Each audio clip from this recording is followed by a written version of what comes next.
రామ్ టాక్కి తిరిగి స్వాగతం. Professor K Nageshwar. నిన్న అనుకోకుండా ఆయన 30 నిమిషాల వీడియో చూశాను.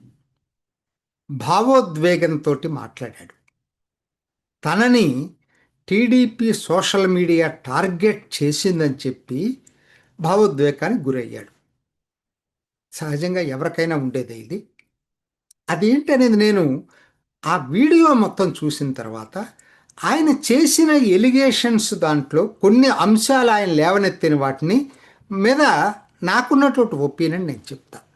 ఫస్ట్ ఆఫ్ ఆల్, ఆయన చెప్తుంది అబద్ధం అని చెప్పడానికి లేదు, ఎందుకంటే ఆ క్రెడిబిలిటీ ఉంది ఆయనకి.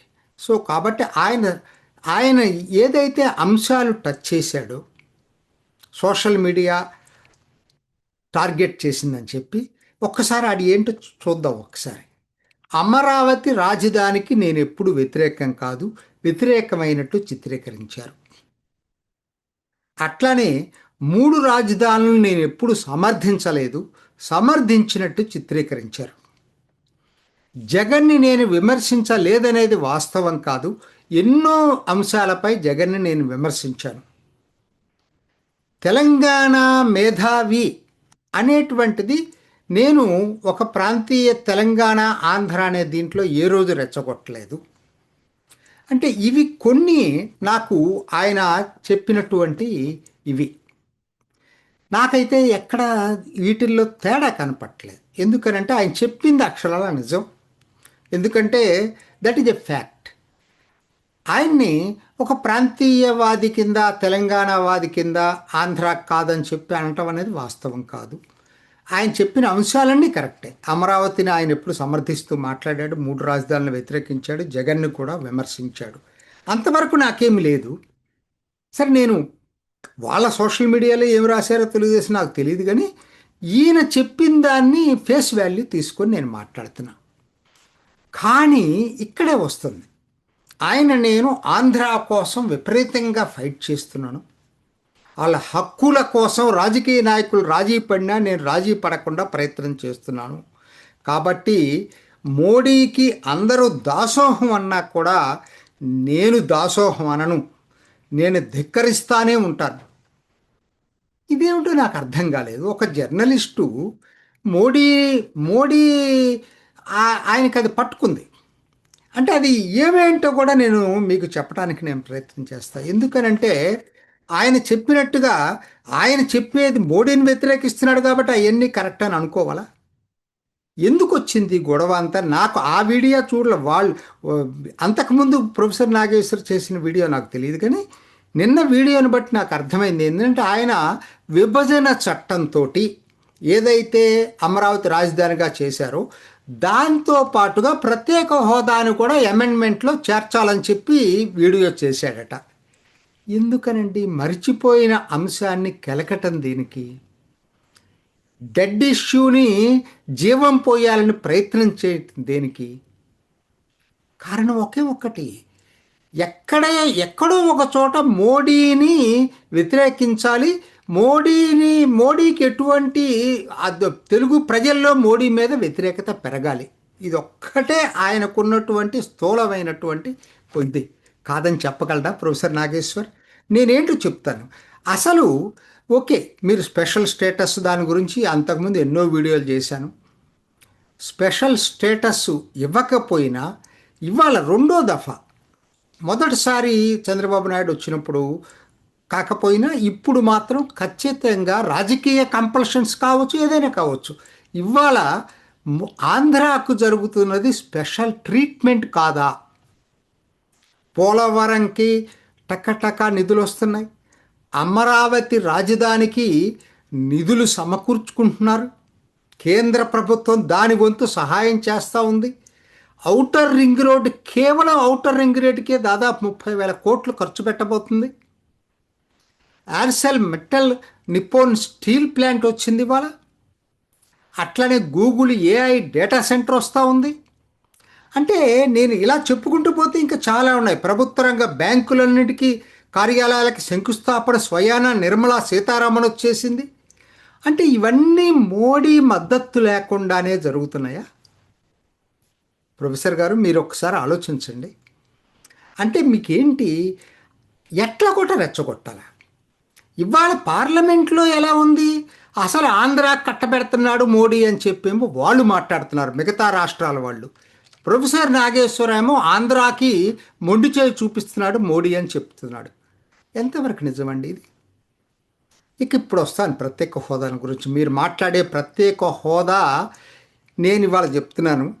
అసలు అధికారంలోకి 2014లో మన్మోహన్ సింగ్ వచ్చి ఉన్నా ప్రత్యేక హోదా ఆంధ్రాకి ఇచ్చి ఉండేవాడు కాదు. నేను అదవరికి ఎన్నో వీడియోలో చెప్పాను. తెలుగు ప్రజలకు నచ్చిన నచ్చకపోయినా నాది కఠిన సత్యం ఇది. ఎందుకంటే అది పండోరాస్ బాక్స్, ఎవ్వరూ దాన్ని టచ్ చేయలేరు. స్పెషల్ ఇవాళ అది కేటగిరీ ఏం లేదు ఉందా అనేది పక్కన పెట్టినా, ఆ రోజు కూడా 2014లో కూడా ఆంధ్రాకి ఇవ్వాల్సిన పరిస్థితి వస్తే ముందు 10 రాష్ట్రాలకు ఇవ్వాలి, ఆ తర్వాతనే ఆంధ్రాకి ఇవ్వాలి. మీరు చెప్పేది ఒకే ఒక్క పాయింట్ ఏంటంటే పార్లమెంట్లో హామీ ఇచ్చారు.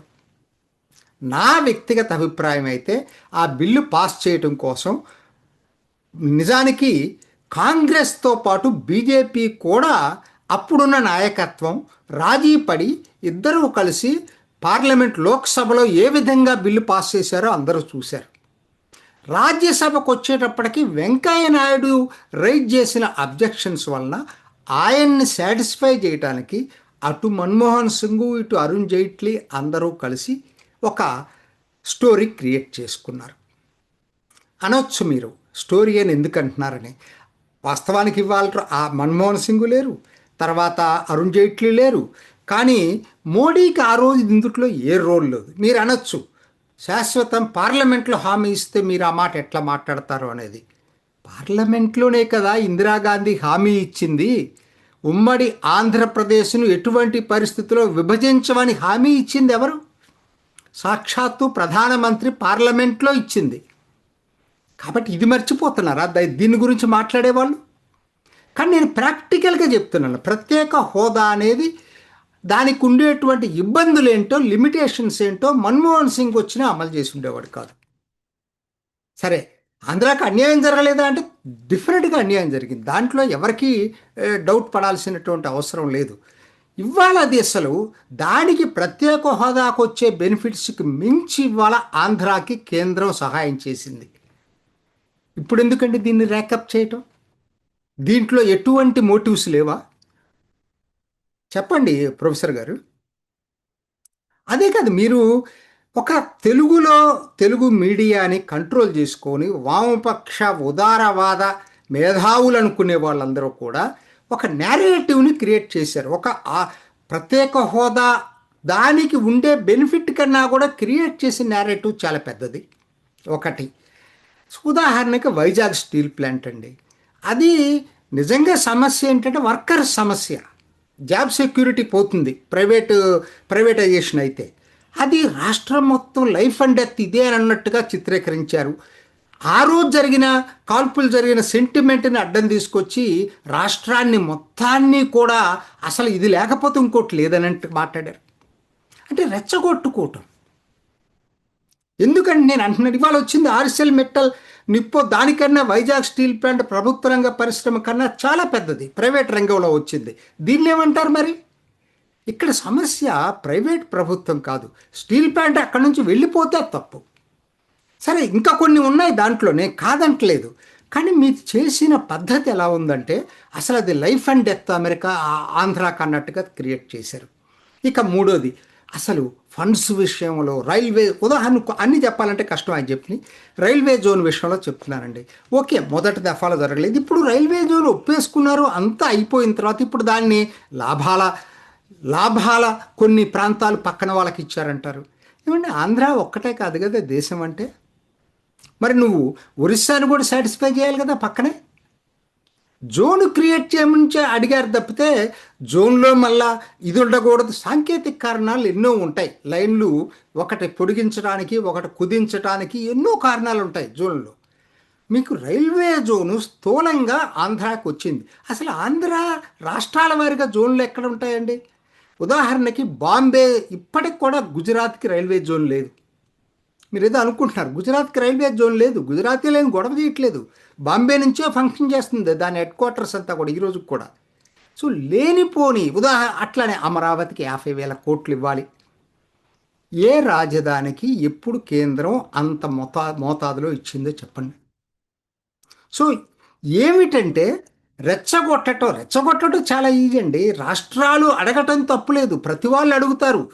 తెలంగాణ మరి విభజనలో బెనిఫిట్ పొందింది, హైదరాబాదు దాంట్లో ఉంది కాబట్టి ఆదాయం వచ్చేటప్పుడు ఉమ్మడి ఆంధ్రప్రదేశ్లో ఆదాయ వనరులు అంతా తెలంగాణకి వెళ్ళింది, అది సిటీ స్టేట్ అయింది. అయిన వాళ్ళు ఏం మాట్లాడుతున్నారు, కేంద్రం అన్యాయం చేసింది మాకు, తెలంగాణకి ఒక జాతీయ ప్రాజెక్ట్ ఇవ్వాలి పోలవరం లాగా, లేకపోతే ఇంకోటి కేంద్రం అన్యాయం చేసిందని తెలంగాణ కూడా మాట్లాడుతుంది, ప్రతి రాష్ట్రం మాట్లాడుతుందండి. సో దాన్ని మీరు రెచ్చగొట్టి తెలుగు ప్రజల్ని ఏం చేయాలనుకుంటున్నారు? ఇప్పుడు వస్తానండి, ఇంకా చాలా ఉన్నాయి చెప్పాలంటే, కానీ నేను ఒక్కటే మాట చెప్తానండి. ప్రొఫెసర్ నాగేశ్వర్ని ప్రధానమంత్రి సీట్లో కూర్చోబెట్టినా కూడా ఆయన రైట్ చేసిన డిమాండ్స్ అమలు చేయటం అంత తేలిక కాదు. సరే, చివరిగా ఒక్క మాట చెప్తాను. నేను చాలా భావోద్రేకంతో మాట్లాడాడు. నేను అసలు ఆంధ్ర కోసం నేను పడ్డ తాపత్రయం ఎవరూ పడలేదంటున్నారు. వాళ్ళు విమర్శించిన పాయింట్స్ తప్పు కావచ్చు, కానీ మీరు చెప్పేది అంత వాస్తవం కాదు. మీరు నిష్పక్షపాతంగా ఎక్కడ ప్రవర్తించారు? మోడీ విషయంలో ఉన్నదాన్ని లేనిదాన్ని భూతద్దంలో పెట్టి చూపించటంలో ముందుంటున్నారు. కొన్ని నిజాలు ఉండొచ్చు దాంట్లో, కానీ మీరేంటంటే ఒక బ్లైండ్ మోడీ వ్యతిరేకత అనేది మీలో గూడుగట్టుకుపోయింది. అది క్లియర్గా అర్థమైపోతుంది. ఎందుకనంటే మీరు నాకు చెప్పండి, ఇప్పుడు జరిగే విషయాల్లోనే పినరాయి విజయన్ మీద ఎన్ని అవినీతి ఆరోపణలు వచ్చినాయి? ఏ రోజైనా వీడియో చేశారా? వాళ్ళ కూతురు స్వయంగా వీణ ఆమె పని చేయకుండానే కంపెనీ నుంచి డబ్బులు తీసుకుంది కదా, క్విట్ ప్రోకో కింద. మరి దాని గురించి ఎప్పుడైనా వీడియో తీశారా? మరి మీ హయాంలోనే 2011లో దాకా వామపక్ష ప్రభుత్వం, సిపిఎం ప్రభుత్వం బెంగాల్లో ఉంది కదా, వాళ్ళు చేసిన అకృత్యాలు 1 కాదు 2 కాదు, అందుకనే వాళ్ళని ప్రజలు ఇంకా పక్కన పెట్టారు కదా. ఆ తర్వాత ఇన్నాళ్ళు కూడా ఏ రోజైనా మీకు దాని మీద వీడియో చేయాలనిపించిందా, వాళ్ళు చేసిన అకృత్యాల మీద? ఇలా నేను చెప్పుకుంటూ పోతే ఎన్నో ఉన్నాయండి. ఇవాళ నాసిక్ ఘటన జరిగింది, ఇది మీకు ప్రయారిటీ కాదా? నాసిక్ ఘటనలో హిందూ స్త్రీలని టార్గెట్ చేస్తూ రాడికల్ ఇస్లాంతో ప్రభావమైనటువంటి వాళ్ళు, గ్రూమింగ్ గ్యాంగ్స్ చేసినటువంటిది మీకు అనిపించలేదా? వెంటనే దాన్ని హైలైట్ చేయాలని చెప్పి రాడికల్ ఇస్లాం ప్రపంచం మొత్తం ప్రమాదకరంగా మారి భారత్లో మన స్వయంగా ఆంధ్రాలో ఇటీవల ఐఎస్ఐఎస్ మాడ్యూల్ పట్టుబడింది. ఎన్ని వీడియోలు చేశారండి దాని మీద? అంటే మీరు నేనంతా నిజమే మాట్లాడతాను, మోడీకి నేను భయపడిన అంటాం కాదు, అది వాస్తవం కాదు. భయపడకపోవటాలకి మీరు జర్నలిస్ట్, మీకు భయం ఏమి ఉండాల్సిన అవసరం ఏముంది? కాకపోతే ఏంటంటే మీరు చెప్పే నిజాలు కాదు, చాలా నిజాలని మీరు మాట్లాడట్లేదు. ఎందుకంటే మీ ఐడియాలజికల్ మూరింగ్స్ మీకున్నాయి, ఇంకా లేవనంటే నేను ఒప్పుకోను. నేను కూడా మీ తరఫున ఎమ్మెల్సీ అప్పుడు నేను మా బ్యాంకుల తరఫున కూడా డబ్బులు వసూలు చేసి కూడా మీకు ఇప్పించాను. సో నాకు తెలుసు మొత్తం కూడా. మీకు ఐడియాలజికల్ మూరింగ్స్ ఉన్నాయి కాబట్టే ఈరోజు కూడా మీరు పార్షియల్గానే ఉంటున్నారు. మోడీకి వ్యతిరేకంగా ఎక్కడ అంశం దొరుకుతుందో దాన్ని పికప్ చేసుకుని వాటిని ఎక్కువ ప్రధానంగా జాతీయ స్థాయిలో వచ్చినప్పటికి వీడియోలు చేస్తూ ఉన్నారు. ఇది నిజమా కాదా? నాగేశ్వర్ గారు, ఇది మనం నిజాలు మాట్లాడుకోవాలి. సో వాళ్ళు మాట్లాడిన దాని మీద మీరు మాట్లాడిన దాని మీద కాదు, కానీ మీరు ఇంపార్షియల్ అంటే మాత్రం నేను ఒప్పుకోలేను. ఇది నా వ్యక్తిగత అభిప్రాయం. ఇది ఈనాటి రామ్ టాక్. మరొక ఎపిసోడ్లో మళ్ళీ కలుసుకుందాం. నమస్తే. చూసారు కదండి, మరి ఈ వీడియో కనుక మీకు నచ్చినట్లయితే ఒక లైక్ కొట్టేసి మీ అభిప్రాయాన్ని కూడా కామెంట్ బాక్స్లో తెలియజేస్తూ ఇలాంటి ఇంట్రెస్టింగ్ అప్డేట్స్ కోసం మా ఛానల్ని సబ్స్క్రైబ్ చేసుకోండి.